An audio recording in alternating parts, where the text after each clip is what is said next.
Lalain, kumusta na ang sitwasyon ng mga residenteng apektado ng pag-aalboruto ng Mount Canlaon? Monica, patuloy na nakaalerto itong mga residente sa bahagi ng Negros Island sakaling lumala o muli na mga pumutok itong Bulkang Canlaon at nakahanda na rin ang mga lokal na pamahalaan sakaling mayroong mga residente na kailangang ilikas doon sa mga mas ligtas na lugar. Muli na namang umulan ng abo sa ilang bahagi ng Negros Island kaninang umaga. Alas 5:51 kanina, sumabog ang bulkan na may kasamang pyroclastic density currents. Tumigil ito sa pagbuga 6:47 a.m. Ayon sa PHIVOLCS, umabot sa 4,000 meters ang inilabas nitong plumes.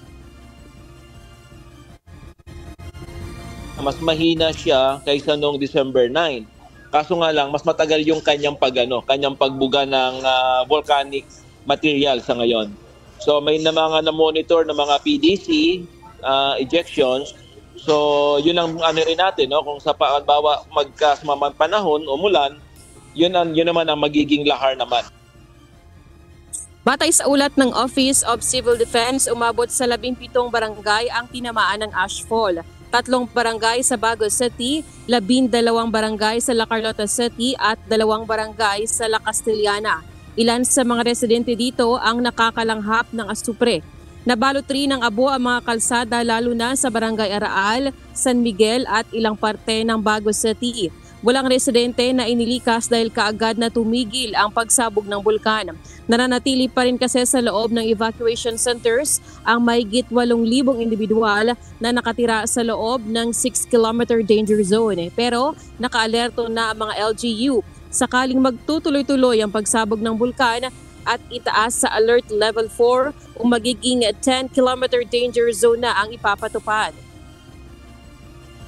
Nag-prepare lang tayo ng further evacuation nung nasa labas kung sakali lang tumuloy-tuloy. But sa kabutihang palad naman, di naman nagtuloy-tuloy yung pagputok niya.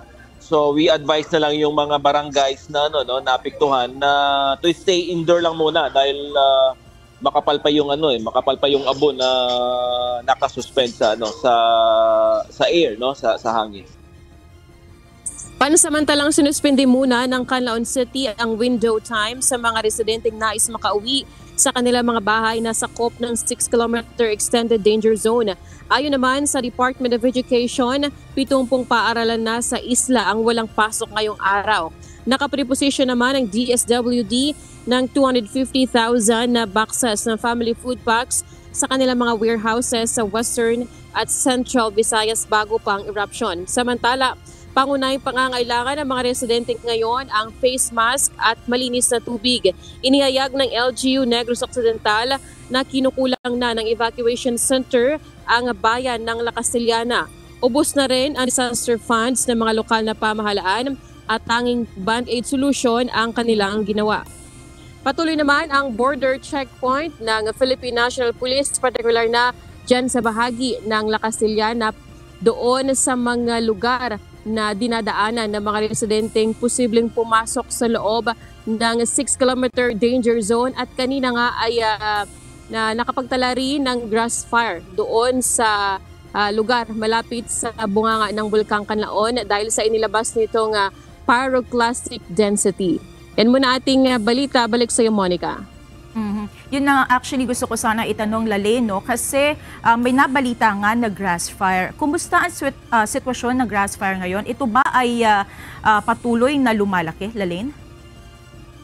Monica, doon sa mga larawang inilabas ng PHIVOLCS, doon lang yung grass fire sa bahagi ng malapit sa bulkan. Doon mismo sa Canlaon at hindi naman siya lumawak pa sa ibang parte ng bulkan at ilang minuto na rin ay nawala na rin o kumbaga natupok na itong grass fire, hindi na kumalat doon sa ibabang bahagi ng bulkan, particular na dyan sa bahagi ng Canlaon City.